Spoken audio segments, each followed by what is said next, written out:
les hormones de croissance. Depuis 1985, elles sont totalement interdites en France et en Europe. Pourtant, certains éleveurs continuent de les utiliser. Ces hormones permettent d'engraisser artificiellement leur bétail. Lorsqu'on évoque par exemple le stradiol, il a été démontré que cette molécule était un cancérogène.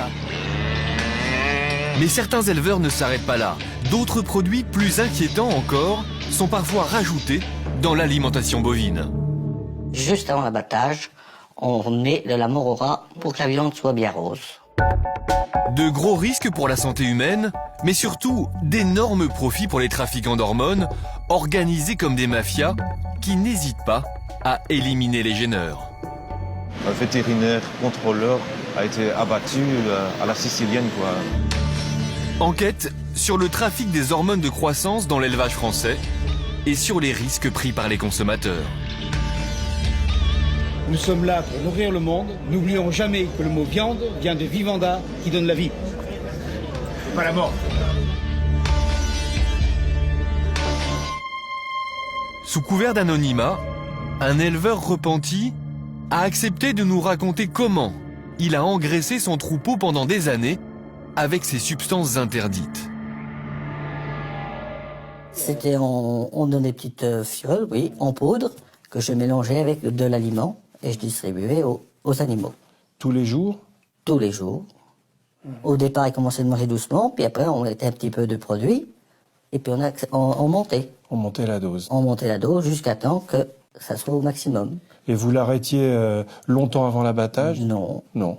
Très peu, quelques jours avant Oui. Pour les contrôles. Voilà, c'est tout. Puis encore. Pourquoi vous avez arrêté?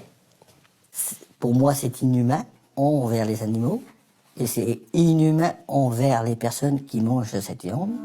Mais il y a pire. Les hormones de croissance font blanchir la viande, alors certains exploitants ont dû trouver une parade pour lui rendre sa couleur naturelle. Pour mettre de la viande rose, juste avant l'abattage, on met de la morora de petite dose. Petite dose, une dose... Juste pour faire éclater quelques vaisseaux pour que la viande soit bien rose. De la morora.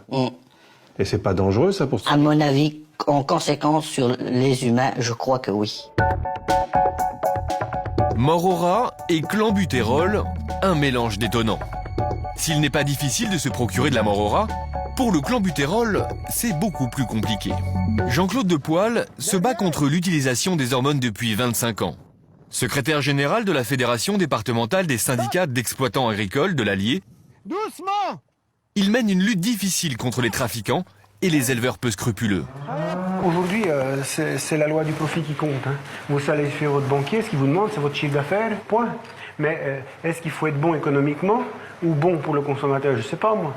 Actuellement, il faut être bon économiquement, point. Une vache engraissée aux hormones développe en moyenne 30% de viande en plus qu'une vache normale. Un profit important sur l'ensemble d'un troupeau. Quand les vaches sont engraissées artificiellement, elles sont souvent très fatiguées et elles ont bien du mal à se déplacer. Elles semblent être en surpoids. Regardez bien la bête qui est complètement allongée dans le fond. Là. Vous la voyez dans l'air, couchée dans l'air? Voilà, elles sont complètement... Si une fois qu'elles ont mangé, elles s'allongent comme ça, puis elles ne bougent plus. C'est pour des bêtes qui mangent d'herbe, ça. Regardez celle qui est couchée, tout à fait couchée, avec les boules de graisse qu'on commence à voir derrière la queue.